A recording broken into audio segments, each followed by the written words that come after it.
Have you ever been in a jam in life where like everything is falling apart and it seems like there's no way out? Things are crashing in. There's bad news coming in from all angles and it's like you're almost paralyzed with what to do. A lot of times as Christians, what we can do is we can blame God or we can criticize God saying, how could you allow this to happen to me? What did I do to deserve this? If you've ever said those things, it's common. Now, I'm not saying it's right, but I am saying it's common. And I would say most believers at some point in their life have said those exact same words. You know, it could be because of a job that was lost, like someone got a pink slip, or maybe there was a death of a loved one, or God forbid you experienced the terror that Mother Nature can bring. What I'm trying to get across is getting to that place where we criticize God for what's happening. Now, my name is JD, and this is Understanding the Bible. And my goal is to take small amounts of text and just mine the gold out of it, because I want to see your relationship with Jesus only improve. And if you can relate with what I'm talking about in this video, leave a comment below, because who knows, your comment might actually help other people. And not to sound cheesy, but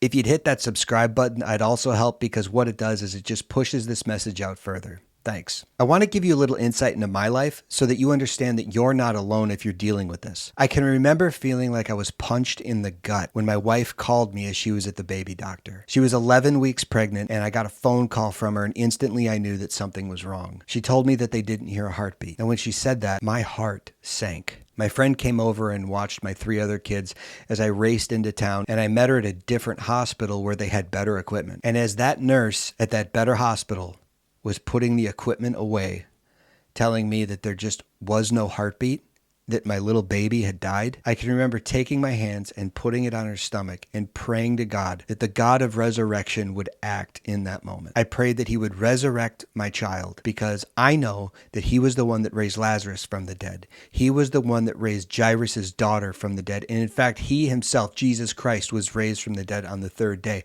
I know that resurrection power rests in his hands. But the answer that I got was a simple no.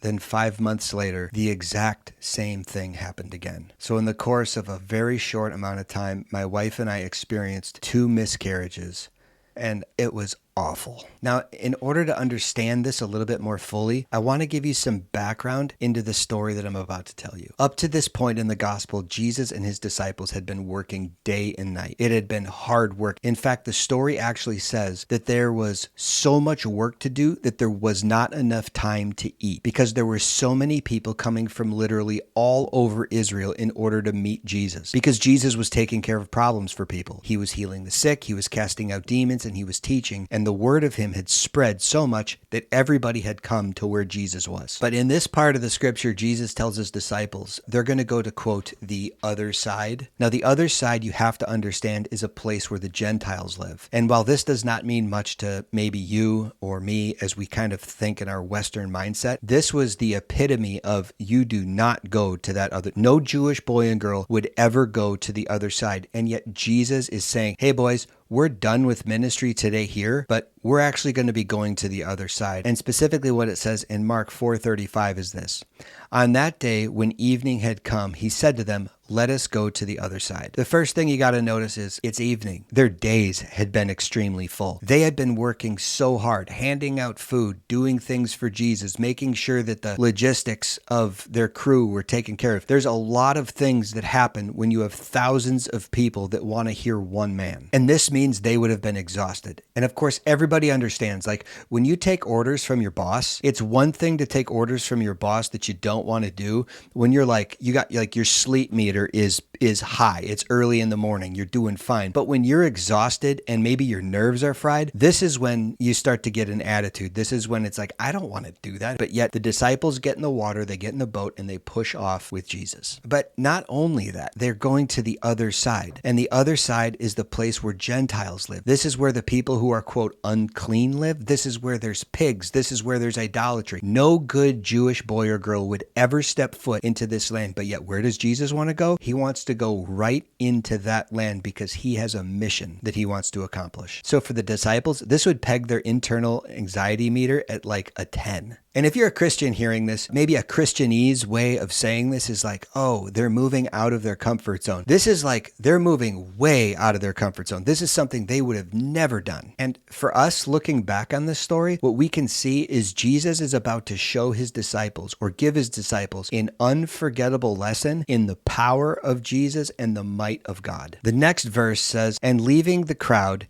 they took him with them in the boat just as he was, and other boats were with him. So the story is set up like this. They get into their boat, and some people have some other boats. We don't necessarily know how many other boats were with them as they were crossing, but what I would say is they probably don't have an idea of where they're going because it seems like Jesus has only told this to the disciples. And what's funny about this story is these boating buddies are about to witness one of the greatest miracles ever seen during the time of Jesus' time on earth. I would rank this as like at least one of the top 5. The next verse says, and a great windstorm arose, and the waves were breaking into the boat so that the boat was already filling. Now, the Sea of Galilee is an interesting body of water. It's about 15 miles long, maybe 7 miles wide at the most, and it's about 150 feet deep. And at night, it would usually be very calm. But there's this thing, because it's surrounded by mountains, where if the wind comes just right, it comes down onto the water and it can go from perfectly calm to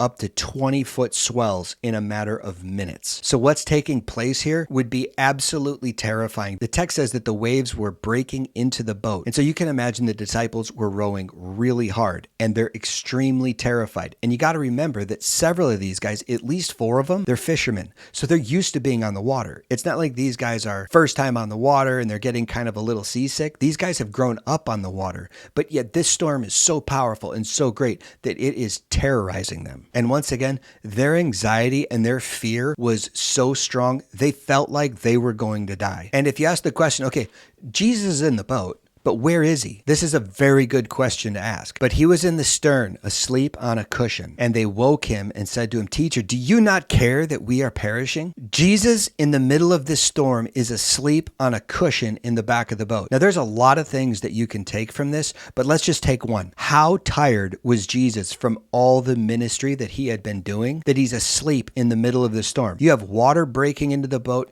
You have the disciples yelling. You have the boat yawing and pitching, going up and down. You have all of that happening, and Jesus is just sawing logs. Jesus awoke from his sleep when the disciples were probably shaking him, saying, do you not care that we're perishing?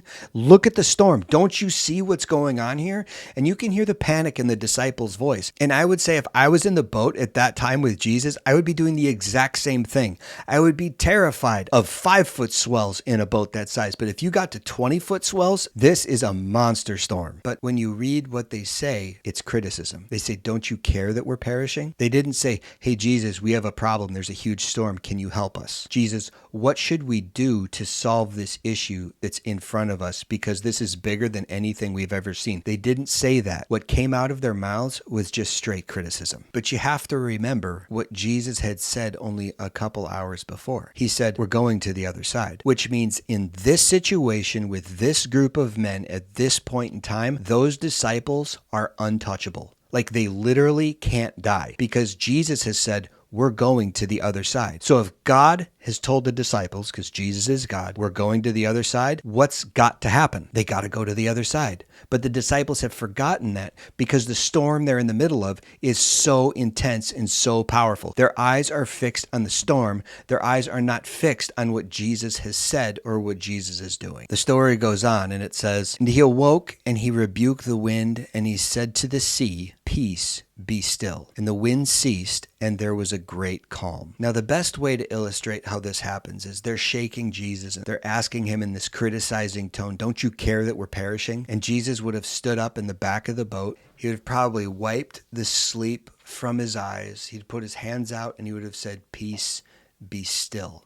And immediately, every wave would have gone completely flat. The wind would have completely stopped because it says there was a great calm. I've heard the question asked, why did the wind and the waves listen to Jesus? And the answer is, when God speaks to creation, creation obeys. Why? Because God literally spoke creation into existence. And so when God speaks to creation, creation has to listen. That's the level of power that's sitting in the back of the disciples' boat, yet they don't really realize it until Jesus does this. Now, Jesus turns to his disciples and says, "Why are you so afraid? Have you still no faith?" This is a killer statement, but I want you to remember the state of mind that the disciples were in. Remember, for the last few days, there have been so many people around that there hasn't been time to eat, okay? So are they low on calories? Is their blood sugar low? It's a good question to ask, right? The second thing is there's literally a hit out on Jesus because the Herodians and the Pharisees have come together to figure out how to destroy him. And you got to remember, the disciples are with Jesus. They're associated with him. So that's got to raise their blood pressure a little bit. Then the next thing they're told by Jesus is they're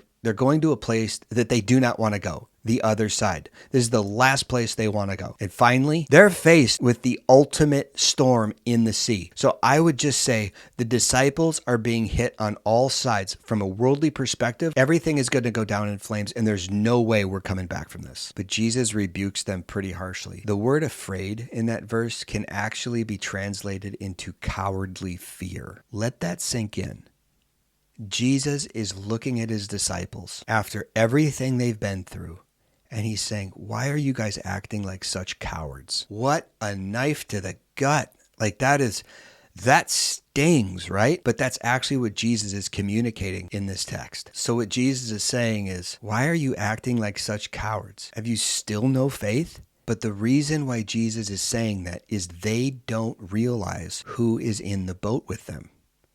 Jesus is in the boat with them. Their response to Jesus' actions of calming everything down, turning them, rebuking them, and then asking them, "Do you still not have any faith?" is really interesting. It says, "And they were filled with great fear and said to one another, 'Who then is this that even the wind and sea obey him?'"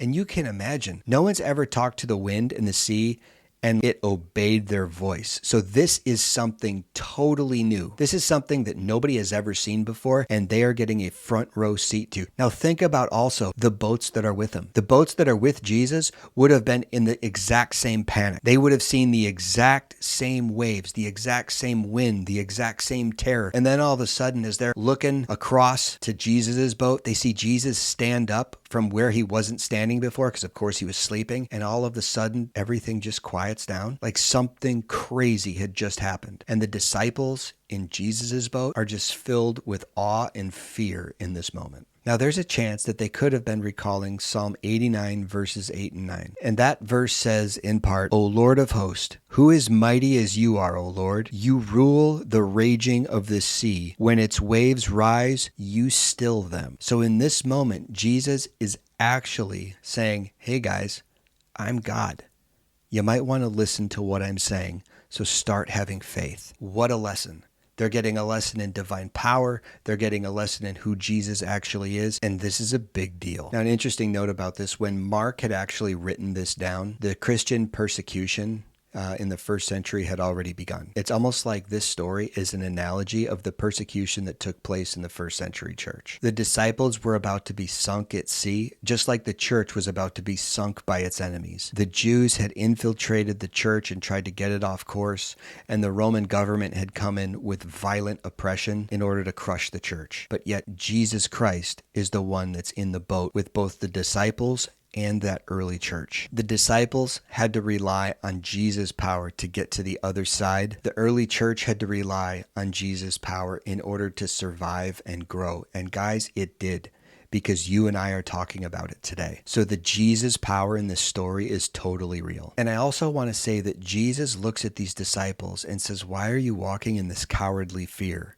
And in that moment, they were guilty of that. But I want you to think about those men and what they went on to do. Now, outside of Judas, those men, all of them, went on to preach the name of Jesus boldly all around the world. We're given the story of Peter and Paul's journey as they spread the gospel, but all of the other disciples went out and preached. And you can read historical accounts of the other disciples going to the ends of the earth to preach the gospel. And here's the thing. Every single one of them, with the exception of John, was martyred for their faith in really violent ways. So they were, in this moment, acting like cowards, but they became men of extraordinary extraordinary faith as they continued in their journey with Jesus. And throughout that entire time, Jesus never gave up on them. Now, I want to bring you back to my story, where I just felt shattered. Both of those times, on both of those occasions when we lost each of our two boys, I didn't know what to do. I didn't know how to pray. I didn't know who to talk to. I didn't know what to do when I woke up in the morning. Going to sleep was a challenge.